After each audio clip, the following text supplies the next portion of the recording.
YouTube पे channel बनाना difficult नहीं है, डिफिकल्ट है डिसाइड करना कि वो चैनल किस नीश में होगा। क्या मुझे वो नीश सेलेक्ट करना चाहिए जिसमें ज्यादा व्यूज आते हैं, या वो नीश जिसमें अर्निंग अच्छी होती है, या फिर मुझे सिंपली अपना पैशन फॉलो करना चाहिए। एंड अगर मेरा कोई पैशन ही ना हो तो आज मैं आपके इन सारे क्वेश्चंस का आंसर करूंगा एंड आपको एक clear step by step framework दूंगा ताकि वीडियो के एंड तक आपको एक परफेक्ट नीश मिल जाए जिसमें आपके ग्रोथ का मैक्सिमम पोटेंशियल हो। Let's begin. सबसे पहले तो ये समझो कि यूट्यूब एक लॉन्ग टर्म गेम है जिसमें सक्सेसफुल होने के लिए आपको बहुत सारा टाइम एंड एनर्जी स्पेंड करना होगा। और अगर आप किसी ऐसे नीश में वीडियोस बना रहे हो जिसमें आपका इंटरेस्ट ही नहीं है तो चांसेस है कि आप बीच में ही गिव अप कर दोगे। Successful creators like mister beast जिनके आज 500 मिलियन सब्सक्राइबर्स हैं, उन्हें भी फर्स्ट 1 मिलियन सब्सक्राइबर्स कंप्लीट करने में 5 साल लगे थे। एंड दैट्स व्हाई इस फ्रेमवर्क का सबसे पहला स्टेप है अपने इंटरेस्ट को आइडेंटिफाई करना। आई वांट कि अभी आप एक पेन एंड पेपर लो और उसमें उन सभी चीजों का लिस्ट बनाओ जिनमें आपको इंटरेस्ट है। एंड अगर आप उन लोगों में से हो जिनका कोई क्लियर इंटरेस्ट या पैशन नहीं है तो आपको सिर्फ इन 4 क्वेश्चंस का आंसर करना है। Question number 1, what content do you already consume? कोई भी इंसान क्रिएटर बनने से पहले खुद एक व्यूअर होता है। सो आपको बस ये देखना है कि आप सोशल मीडिया पे ऑलरेडी किस तरह का कंटेंट कंज्यूम कर रहे हो। इसके लिए आप अपनी यूट्यूब हिस्ट्री में जाके एनालाइज कर सकते हो कि पिछले 1-2 महीने में आपने किन टॉपिक्स पे मैक्सिमम कंटेंट कंज्यूम किया है। सिमिलरली आप इंस्टाग्राम या बाकी सोशल मीडिया प्लेटफॉर्म्स पे जाके अपना फीड स्क्रॉल कर सकते हो एंड चांसेस है कि वहां से आपको अपने कई सारे न्यू इंटरेस्ट के बारे में पता लगेगा जिन पे आपने आज तक ध्यान नहीं दिया था।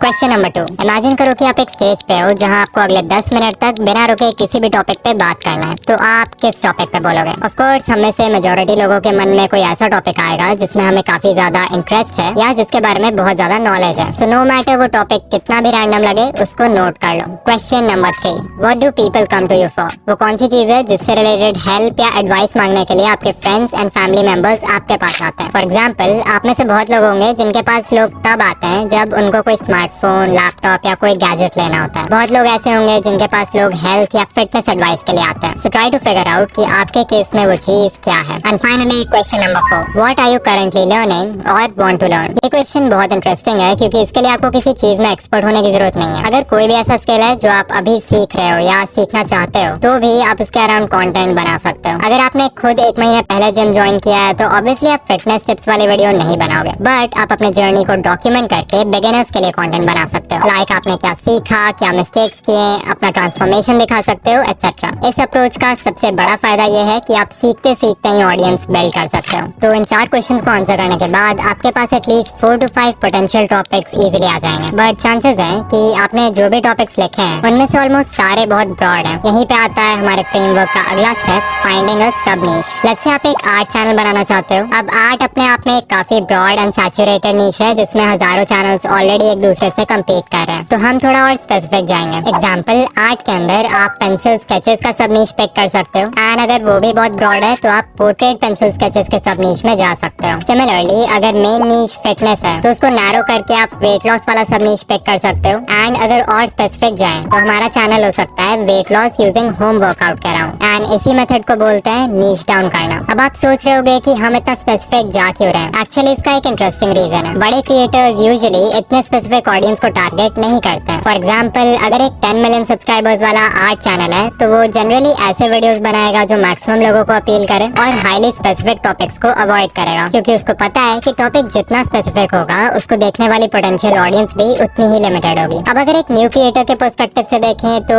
ये एक्चुअली एक अपॉर्चुनिटी है। जब आप एक ब्रॉड नीश टारगेट करते हो तो आपको उस नीश के popular and well established creators से डायरेक्टली कम्पीट करना पड़ता है जिनकी content quality, editing, story telling सब कुछ आपसे कई गुना बेटर है। वहीं अगर आप उस नीश के अंदर एक सब नीश को टारगेट करते हो तो आपके कंपेटिटर्स भी कम हो जाते हैं एंड जो कंपेटिटर्स होते भी हैं वो मोस्टली बड़े चैनल्स नहीं होते। यही रीजन है कि पोर्ट्रेट पेंसिल स्केचेस जैसा स्पेसिफिक सब नीश एक न्यू क्रिएटर के लिए आर्ट से बेटर है। इससे आपके लिए स्टैंड आउट करना इजियर हो जाता है व्हिच मींस कि लोग आपके चैनल को एक स्पेसिफिक चीज के लिए याद रखेंगे। ऑल्सो क्योंकि आपको पता होगा कि आपके टारगेट ऑडियंस एग्जैक्टली कौन है तो आप उनके प्रॉब्लम्स, इंटरेस्ट, गोल्स इन चीजों को ध्यान में रख के बेटर वीडियो आइडियाज जनरेट कर पाओगे। बेस्ट पार्ट ये है कि नीश डाउन करना कोई परमानेंट डिसीजन नहीं है। अगर फ्यूचर में आपको लगता है कि सब नीश जिसकी वजह से आपकी ग्रोथ अब थोड़ी लिमिट हो रही है। तो आपने जिस ऑर्डर में नीश डाउन किया है उसके ऑपोजिट ऑर्डर में नीश अप भी कर सकते हो एंड अपने पोटेंशियल ऑडियंस साइज को इंक्रीज कर सकते हो। सो अपने लिस्ट में आपने जो भी 4-5 टॉपिक्स लिखे थे, सोचो कि उनके लिए आप कौन सा सब नीश पिक कर सकते हो। और ये सिर्फ थ्योरी नहीं है, यूट्यूब पर आपको कई सारे ऐसे चैनल्स मिल जाएंगे जिन्होंने इनिशियली एक बहुत स्पेसिफिक ऑडियंस को टारगेट करके स्टार्ट किया और फिर टाइम के साथ अपना नीश एक्सपैंड कर दिया। फॉर एग्जाम्पल मार्कस जोन्स, जो कि एक यूट्यूब ग्रोथ चैनल है। इस चैनल पे आपको how to get more views, how to get more subscribers, how to upload shorts, इस तरह के वीडियोस मिलेंगे। सो ऑफ कोर्स करेंटली इस चैनल का कंटेंट एक काफी ब्रॉड ऑडियंस को टारगेट कर रहा है। बट अगर हम इस चैनल के ओल्डेस्ट वीडियोस पे जाएं 7 साल पहले, तो यू विल सी कि स्टार्टिंग में ये चैनल सिर्फ गेमिंग क्रिएटर्स के लिए एडवाइस देता था, like how to grow a gaming channel from 0 subscribers, best editing software for gaming videos, how to make a viral gaming video. And ये जितने भी वीडियोस हैं ये सब गेमिंग क्रिएटर्स को टारगेट कर रहे हैं। So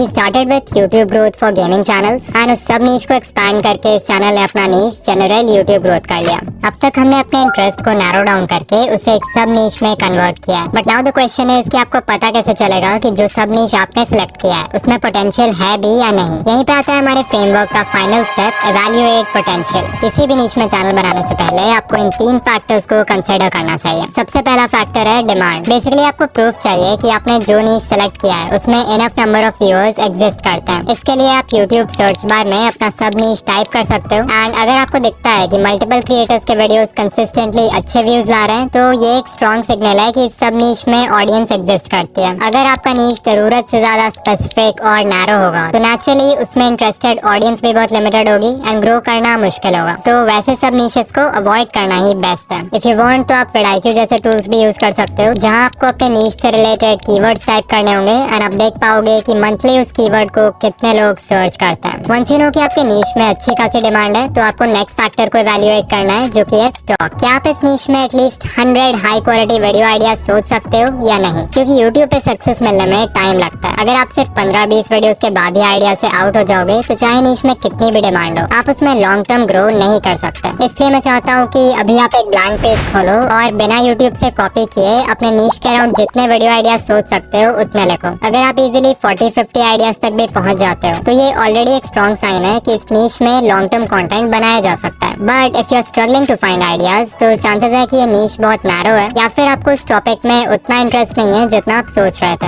and finally third factor है प्रॉफिट। बहुत लोग नीश चूज करते वक्त सिर्फ ये देखते हैं कि किस नीश का सीपीएम सबसे ज्यादा है। बट अगर आप सिर्फ हाई सीपीएम देखकर कोई ऐसा नीश चूज कर लेते हो जिसमें ना आपका इंटरेस्ट है और ना ही आप लॉन्ग टर्म कंटेंट बना सकते हो, तो उस सीपीएम का कोई फायदा नहीं है। इंस्टेड आपको ये देखना चाहिए कि अगर फ्यूचर में आप इस नीश में एक ऑडियंस बिल्ड कर लेते हो तो क्या आपके पास इनफ मोनेटाइजेशन अपॉर्चुनिटीज है या फिर नहीं। फॉर एग्जाम्पल अगर आपका नीश फिटनेस है तो आप एडसेंस के अलावा sponsorships, affiliate marketing, 1-to-1 coaching, courses, मर्च एंड ऐसे कई सारे वेज से अर्न कर सकते हो। तो ऐसे ही आपको अपने नीश को भी इवैल्यूएट करना है कि क्या उसमें इनफ मोनेटाइजेशन अपॉर्चुनिटीज हैं या फिर नहीं। दिस इज वेरी इंपॉर्टेंट अगर आप यूट्यूब को सिर्फ एक हॉबी नहीं बल्कि एक बिजनेस या फुल टाइम करियर बनाना चाहते हो। तो अपने लिस्ट में आपने जो भी 4-5 सब नीशेस लिख के रखे हैं उनको इन 3 फैक्टर्स के बेसिस पे इवैल्यूएट करो एंड जो भी ऑप्शन सबसे स्ट्रॉन्गेस्ट लगे उसी के साथ अपना चैनल स्टार्ट करो। क्या वो नीश 100% परफेक्ट होगा? नो। बट क्या उसे 100% परफेक्ट होने की जरूरत है? Also no. रियलिटी ये है कि यूट्यूब पे बहुत सी चीजें तभी समझ आती हैं जब आप एक्चुअली वीडियोस बनाना स्टार्ट करते हो। इसलिए परफेक्ट नीश ढूंढने में अगले 6 महीने मत लगा देना। Action low, that is more important. Planning भी जरूरी है, बट वो प्लानिंग कब ओवर थिंकिंग में बदल जाती है उसका पता नहीं चलता। So take action. ऑल्सो अगर आपने वीडियो देखते देखते अपनी नीश डिसाइड कर ली है तो कॉमेंट्स में शेयर कर दो। एंड ऑल्सो क्योंकि अब आप अपनी यूट्यूब जर्नी शुरू करने वाले हो तो इस वीडियो पे क्लिक करो। एंड या मैं आपसे वहीं मिलूंगा। बाय।